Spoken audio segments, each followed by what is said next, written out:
5 seconds.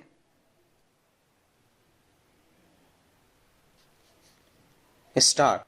An FIR was registered under Section 5(2) of the Jammu and Kashmir Prevention of Corruption Act 2006, read with Section 120B of the Indian Penal Code 1860 in the year 2021 with respect to a transaction in land that occurred in the year 1989.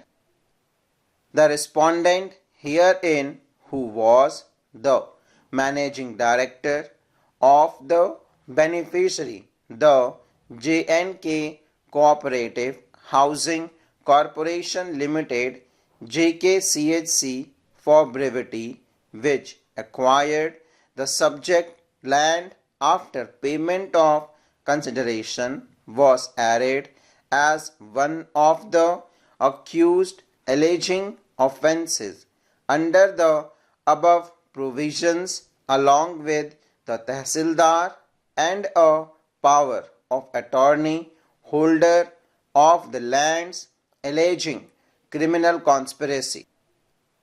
The respondent herein successfully filed a petition under Section 482 of the Code of Criminal Procedure.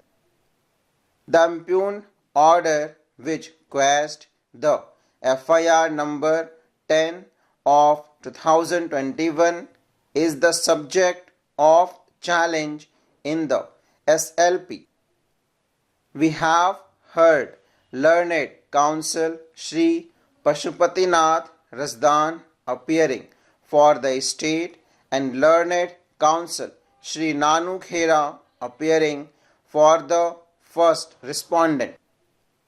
Suffice it to notice that JKCHC proposed to acquire 30 canals and 5 marlas of land in pursuance of its aim and objects of developing residential colonies for its members, being the apex society of the then Union Territory.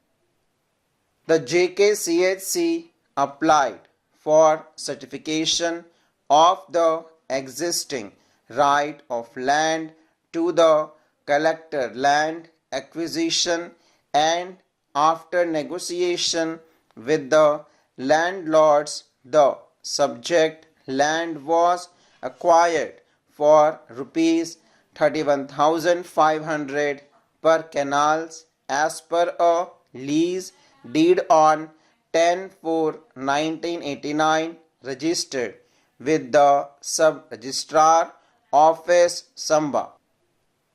The land was developed into various blocks by the JKCHC and allotted to its members on a first come first served basis.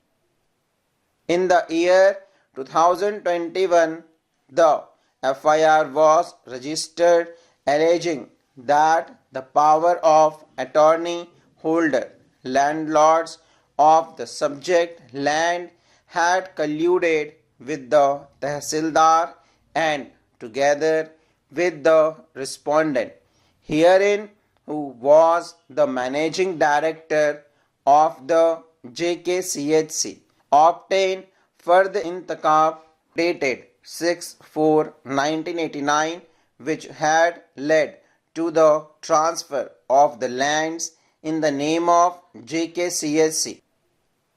The said transaction was alleged to be made in violation of Section 28(1)(d) and Section 28(a) of the Jammu and Kashmir Agrarian Reforms Act 1976.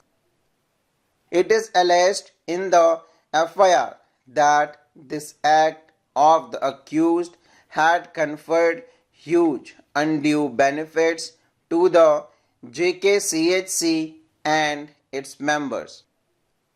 The learned single judge has detailed the fact which speaks of the mutation of the land having been made in the name of 7 landlords which the estate had transferred to them after it vested in the estate when the original ownership rights were extinguished under the Agrarian Reforms Act. The said person on whom the land was vested by the state appointed a power of attorney who obtained the fard intikhab from the tehsildar leading to the transfer of the subject lands to JKCHC. The learned single judge also extracted Section 28 and 28A of the Agrarian Reforms Act to find that any transfer of rights of the land obtained under that act by way of sale, gift, exchange, mortgage, will, or by any other means whatsoever is prohibited. In the event of such a transfer, the rights conferred on the landlord under the Agrarian Reforms Act vest back in the state. The learned single judge has found that there can be no criminal proceeding initiated on the basis of transfer, which is prohibited under the Act. The consequence is only of reversion of such rights on the land to the state government, which could also lead to dispossessions on reversion ordered by a revenue officer. The learned single judge also noticed Section 29 of the Act, which saves any officers or authority in respect of anything which is done in good faith under the Agrarian Reforms Act. We will not go into whether criminal proceedings would lie under the provision of the Prevention of Corruption Act and the IPC as against the officers, since they are not before us. We also do not agree with the learned single judge that no criminal proceedings will lie for reason only of the statute having not provided it, since the allegation of corruption and criminal breach of trust, if substantiated, could lead to conviction under the Prevention of Corruption Act and the IPC. The question of indemnity under Section 29, which operates only if the acts complained of are done in good faith, would have to be independently agitated by the officer of the state who has been added as accused. Insofar as the party respondent is concerned, he was the managing director of the cooperative society which obtained the lands after verification of the rights on the land from the collector of the district.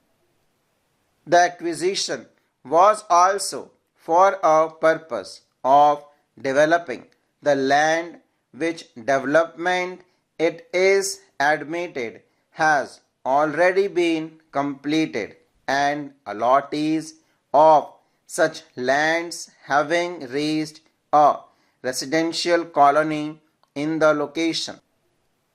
Obviously, no action under Section 28A has been taken by the state to repossess the lands full stop.